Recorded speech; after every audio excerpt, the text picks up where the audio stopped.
ओम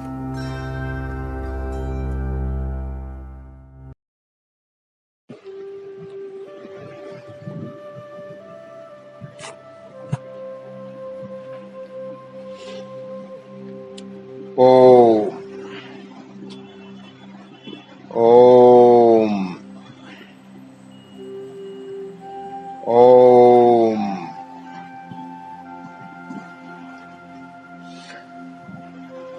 पौराणिक परंपरा से विश्व विख्यात राजा चकवेण की एक कहानी है।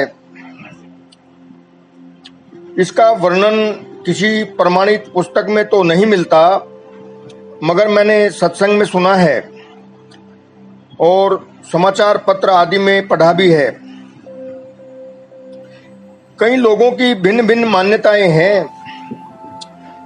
कुछ लोगों का कहना है कि राजा का नाम चकवा बेन था और वह राजस्थान में अलवर से लगभग 20 किलोमीटर दूर बीणक गांव में रहकर राज्य किया करते थे। दूसरे लोगों का मानना है कि हरियाणा में सोनीपत के पास गांव मीणा माजरा चकवा बेन की राजधानी थी। अन्य लोगों का मानना है कि राजा बेन चक्रवर्ती राजा थे, इसलिए उन्हें चकवा बेन कहने लगे और उनका साम्राज्य लगभग भारत के पूरे भूभाग पर फैला हुआ था। खैर, जो भी हो, इस कहानी से बड़ी प्रेरणा मिलती है और जीने का अंदाज बदल जाता है। कहानी कहती है कि एक चकवेण नाम के राजा बहुत ही स्वावलंबी, धर्मात्मा, सत्यवादी, सर्वगुण संपन्न, त्यागी, तपस्वी, तेजस्वी, ज्ञानी, विरागी और भक्त प्रवृत्ति के अनुभवी महापुरुष थे। वे राजकोष से निकालकर धन का जरा सा हिस्सा भी अपने और अपने परिवार के काम में नहीं लाते थे। प्रजा से कर के रूप में लिया गया धन प्रजा के काम में ही लगा देते थे। राजकाज के कार्य वे निष्कपट व निष्काम भाव के साथ अभिमान रहित होकर किया करते थे, जिससे प्रजा के ऊपर राजा का गहरा प्रभाव था। राजा चकवेण के राज्य में प्रजा सुखी संपन्न थी और कोई भी दुख से पीड़ित नहीं था। राजा अपने और परिवार के जीवन निर्वाह के लिए श्रम खेती बाड़ी किया करते थे। रानी भी खेती करने में राजा की मदद किया करती थी। वे अपने ही खेत में उपजी फसल से भरण पोषण किया करते थे।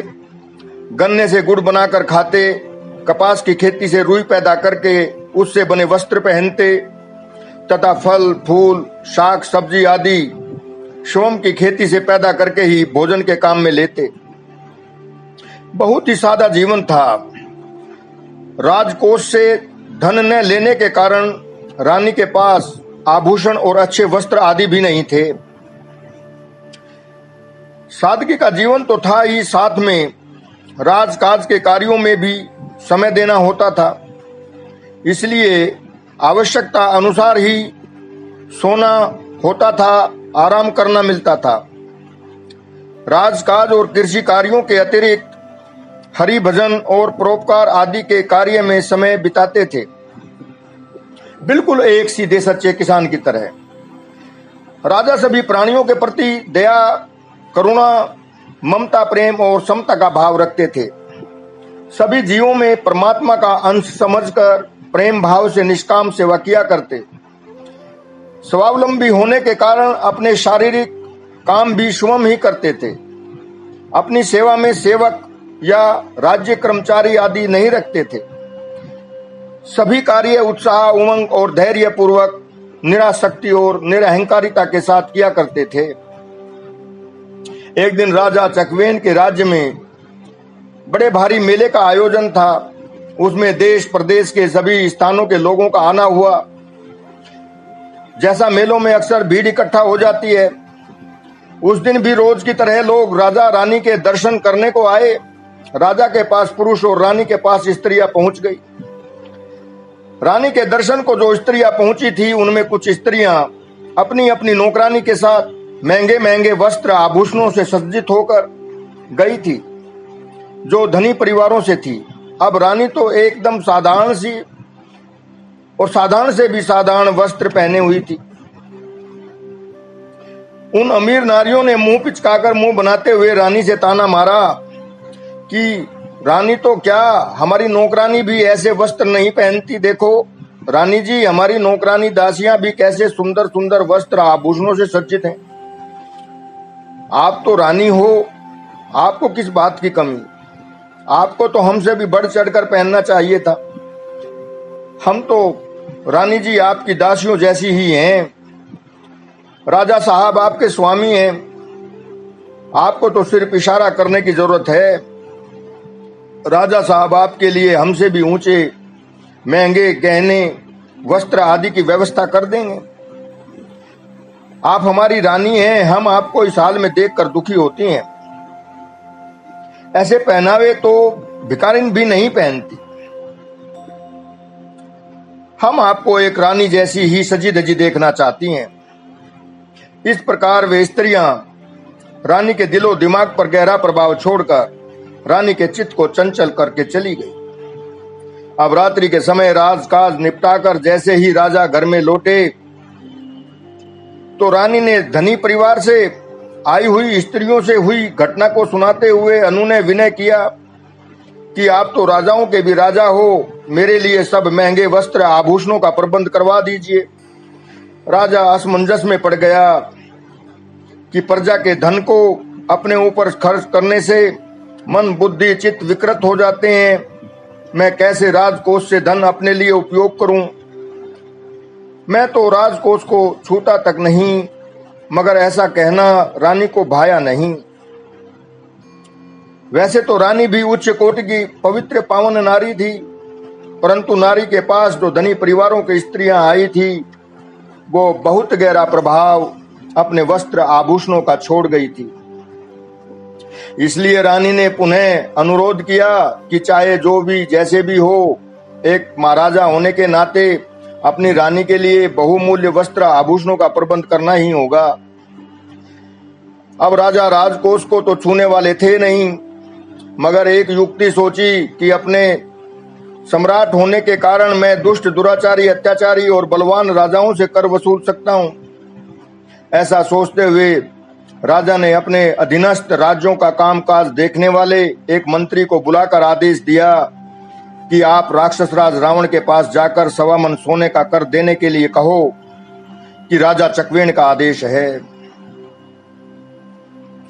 राजा चकवेण की आज्ञा पाकर मंत्री ने अपने कुछ सैनिकों को लेकर समुद्र तट तक रथ द्वारा और फिर नौका द्वारा समुद्र पार करके लंका में प्रवेश किया और सभ्यता पूर्वक विनम्र भाव से राज्यसभा में सम्राट का राजा चक्रवेण का संदेश सुनाया। संदेश सुनकर रावण हा हा करके जोर जोर से हंसकर सभासदों से कहा, देखो सुनो, अभी भी संसार में मूर्ख राजाओं की कोई कमी नहीं है। राक्षस राज ने कहा कि मुझ जैसे जो मैं सर्वतंत्र हूं, मतलब शास्त्रों में पारंगत हूं, शास्त्रीय विद्या में धुरंधर हूं, बलवान हूं, स्वतंत्र हूं, और राक्षस देवता आदि ऋषि गंधर्व आदि मुझे कर देते हैं। मुझसे कर मांगा गया है। देखो, उन्होंने राजा चकवेण के मंत्री दूत को कैद करना चाहा, मगर सभा में विद्यमान सभासदों ने ऐसा न करने की सलाह दी, इसलिए छोड़ दिया गया। सम्राट चकवेण का मंत्री वापस समुद्र किनारे आ गया। रावण जब रात्रि को महल में मंदोदरी के पास गया, तब रावण ने मजाक उड़ाते हुए हंसकर मंदोदरी से कहा कि भारतवर्ष में से कोई चकवेण नाम के राजा का दूत आया था और मुझसे 1.25 मन सोना कर के रूप में देने को कह रहा था। मैंने राजा चकवेण को मूर्ख आदि कहकर और दूत को बंदी बनाना चाहा था, मगर सभासदों के कहने पर छोड़ दिया। आदि बातें कहकर मंदोदरी के सामने हंसी उड़ा रहा था। मेरे जैसे कर लेने वाले से कर लेने की आशा अपेक्षा ये कैसे संभव है? सब कुछ सुनकर मंदोदरी ने दुख व्यक्त करते हुए कहा, स्वामिन, आपने अच्छा नहीं किया। यह तो बुरा हो गया। चकवेण की मुझे जानकारी है, वे स्वावलंबी धर्मात्मा और सत्यवादी राजा हैं। जब उनका चक्र चलता है तो अवज्ञा करने वाले का अनिष्ट हो जाता है। मंदोदरी ने आगे और कहा कि उनके दूत को वापस बुलवाकर संतुष्ट करके भेजो, वरना हमारा अनिष्ट हो जाएगा। मगर रावण ने मंदोदरी को अनसुना करके कहा, तू बड़ी कायर है, कमजोर बुजदिल है, डरने की आवश्यकता नहीं है। ऐसे वैसे साधारण से राजा हमारा कुछ नहीं बिगाड़ पाएंगे। मंदोदरी ने कहा, कल सवेरे मैं आपको राजा चकवेण का प्रभाव दिखलाऊंगी। सुबह होते ही मंदोदरी कबूतरों के लिए अनाज और साथ में रावण को लेकर महल की छत पर गई, जहां रोज दाना डालती थी। मंदोदरी ने कबूतरों से कहा, राजा रावण की दुहाई है, खबरदार दाने न चुगना। मगर कबूतर दाने चुगते रहे। फिर रानी ने रावण से कहा, देखो, आपके सामने और आपकी दुहाई देने पर भी सभी कबूतर दाने चुगते रहे। रावण ने हंसकर कहा, मूर्खे, ये पक्षी बेचारे क्या समझें। मंदोदरी ने कहा, अब आप राजा चकवेण के प्रभाव को देखो। फिर पक्षियों से कहा, सावधान, राजा चकवेण की दुहाई है, कोई दाने न चुगना। इतना सुनते ही सभी कबूतरों ने, सभी पक्षियों ने एक साथ दाने चुगने बंद कर दिए। मगर एक बहिरा कबूतर होने के कारण एक दाना चुग लिया। जैसे ही दाना उठाया तो उसकी गर्दन टूटकर गिर गई। रानी ने रावण से कहा, देखिए, सारे कबूतरों ने चकवेण की दुहाई पर दाने चुगने बंद कर दिए, किंतु एक बहरा कबूतर था, सो उसकी मस्तक कट गई। फिर रानी मंदोदरी कबूतरों से बोली, राजा चकवेण की दुहाई हटा लेती हूं, दाने चुग लो। पक्षी दाने चुगने लगे। फिर रानी ने रावण की दुहाई देकर कहा, ये राजा तुम्हारे सामने जो खड़े हैं, इनकी दुहाई है, कोई भी दाना न चुगे। परंतु कबूतर बेपरवाह होकर दाने चुगते रहे।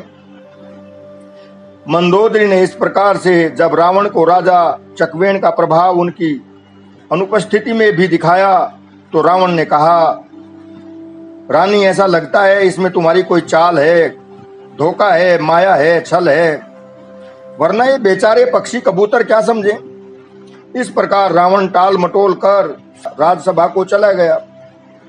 उधर समुद्र के किनारे राजा चकवेण के मंत्री ने महीन काली मिट्टी घोलकर उसकी गारा तैयार करके एक मिट्टी की नकली लंका का निर्माण किया और लंका की तरह ही उस पर लंका के परकोटे, बुर्ज और दरवाजे आदि बनाए।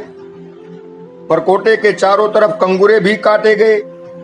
परकोटे के भीतर लंका की तरह ही छोटे छोटे मकान, लंका की राजधानी आदि की रचना भी की गई थी। राजा चकवेण का मंत्री उस नकली लंका को बनाकर रावण की सभा में पहुंच गया। उसे देखकर रावण चौंक कर बोला, तुम फिर से किस लिए यहाँ आए हो? उसने कहा, मैं तुम्हें एक आश्चर्य दिखाना चाहता हूँ, चमत्कार दिखाना चाहता हूँ। आप मेरे साथ समुद्र तट पर चलिए। रावण के दिल में कौतूहल उठा और अपने कुछ सभासदों को लेकर साथ में मंत्री के पीछे पीछे वहीं पहुंच गया जहां नकली लंका की रचना की गई थी। राजा चकवेण के मंत्री ने रावण से पूछा, देखो, यह आपकी लंका की ज्यों की त्यों नकल है और लंका की तरह सब कुछ लंका के परकोटे, दरवाजा, बुर्ज, कंगूरे साफ साफ दिखाई दे रहे हैं। रावण ने पूछा, तो क्या ये सब दिखाने को यहाँ बुलाया था कि कैसी सुंदर कारीगरी है? मंत्री ने कहा, नहीं नहीं, मैं एक आश्चर्य प्रकट करता हूं। देखो, मेरी रची हुई लंका के पूर्व द्वार के कंगूरे को मैं राजा चकवेण की दुहाई देकर गिराता हूं। इसी के साथ आप अपनी लंका के पूर्व द्वार के कंगूरे गिरते देखेंगे। मंत्री ने राजा चकवेण की दुहाई दी और पूर्व के द्वार के कंगूरे गिरा दिए। उनके गिरने के साथ साथ ही रावण की असली लंका के पूर्व द्वार के कंगूरे गिरते दिखाई दिए। यह सब देखकर रावण को आश्चर्य हुआ। फिर मंत्री ने पूर्व के परकोटे के द्वार के आसपास के चारों बुर्ज मिटा दी चकवेण की दुहाई से। इसी के साथ असली लंका के पूर्व द्वार की बुर्जें भी गिरकर चकनाचूर हो गई। रावण को बड़ा आश्चर्य हुआ और मंदोदरी की कही बात भी याद आ गई। इसके पश्चात राजा चकवेण के मंत्री ने रावण से कहा, हे राजन, यदि आप कर के रूप में 1.25 मन सोना नहीं भी देंगे तो भी राजा चकवेण को आपसे युद्ध करने की आवश्यकता नहीं पड़ेगी। उनके तो प्रभाव का चक्र चलता है। मैं अकेली आपकी लंका को नष्ट भ्रष्ट करने के लिए काफी हूं और अभी राजा चकवेण की दुहाई से आपकी लंका को क्षण भर में नष्ट ध्वस्त कर दूंगा। आप रक्षा कर सके तो करें। रावण ने सब कुछ देखा ही लिया था। यह सोचकर 1.25 मन सोना करके रूप में देना स्वीकार कर लिया और मंत्री को 1.25 मन सोना देकर विदा किया। मंत्री 1.25 मन सोना लेकर राजा चकवेण के पास लौट गया और राजा रानी के सामने सोना रख दिया। राजा के पूछने पर मंत्री ने शुरू से अंत तक की सारी घटनाक्रम को बयान किया। यह सब सुनकर रानी को बड़ा आश्चर्य हुआ और इसका बड़ा गहरा प्रभाव पड़ा। रानी ने राजा से पूछा, यह क्या बात है? राजा ने बताया, हम लोग स्वावलंबी होकर मेहनत से खेती बाड़ी करके अपना निर्वाह करते हुए वैराग्य और त्याग पूर्वक अपना जीवन बिताते हैं और निष्काम निष्कपट भाव से प्रजा के धन को प्रजा की सेवा में ही लगा देते हैं। अपने व्यक्तिगत कार्य के लिए राजकोष के धन को छूते भी नहीं। उसी का यह प्रभाव है। इतना सुनकर रानी का मन बदल गया और रानी ने कहा, महाराज, मैं वस्त्र आभूषण नहीं पहनूंगी। जैसे पहले से जीवन जिया है वैसे ही रहूंगी। मुझे नहीं चाहिए बहुमूल्य आभूषण। मैं धनी व्यापारियों की स्त्रियों के कुसंग से बहक गई थी। मेरी बुद्धि त्याग वैराग्य और धर्म से विचलित हो गई थी, परंतु अब मैं विवेक में जगी हूं। महाराज, मुझे मेरे गलत आग्रह के लिए क्षमा करें और इस श्रवण को कृपया करके वापस लौटा दें।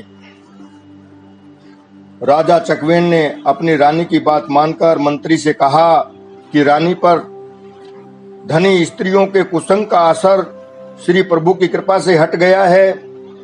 अब हमें इस 1.25 मन सोने की आवश्यकता नहीं है, इसलिए वापस रावण को दे आओ। राजा की आज्ञा पाकर मंत्री वह श्रवण लेकर वापस रावण की सभा में गया और कहा, महाराज, चकवेण ने आपका यह श्रवण वापस लौटा दिया है, क्योंकि रानी की जो महंगे बहुमूल्य वस्त्र आभूषण पहनने की इच्छा थी वह परमेश्वर की कृपा से खत्म हो गई है। इसलिए इस श्रवण की आवश्यकता भी नहीं रह गई है। लंकेश के हृदय पर राजा चकवेण के इस प्रकार त्याग विराग का गहरा असर पड़ा। श्रवण वापस पाकर रावण ने मंत्री को बहुत सम्मान व आदर सत्कार के साथ विदा किया।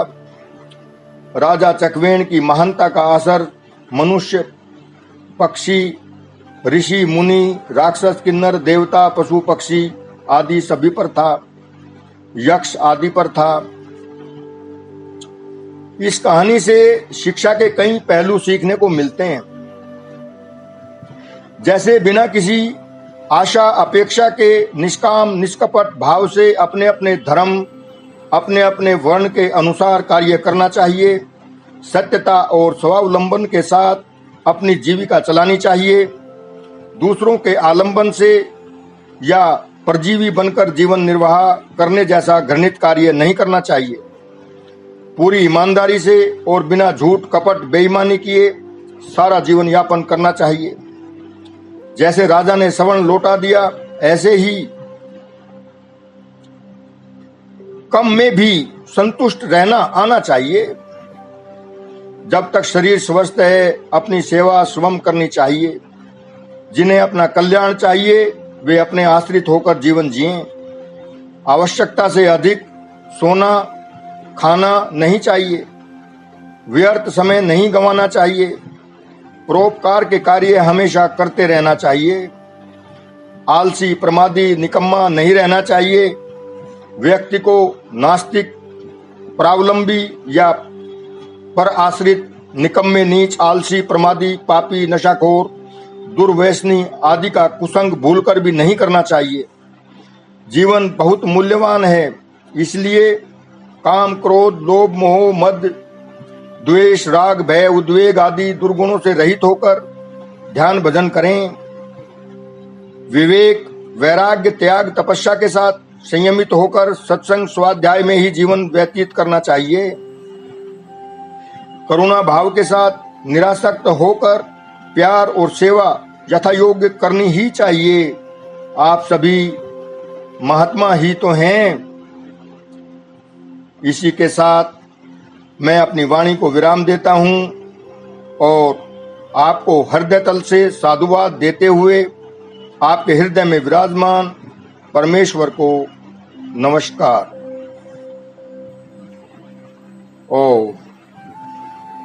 ओम।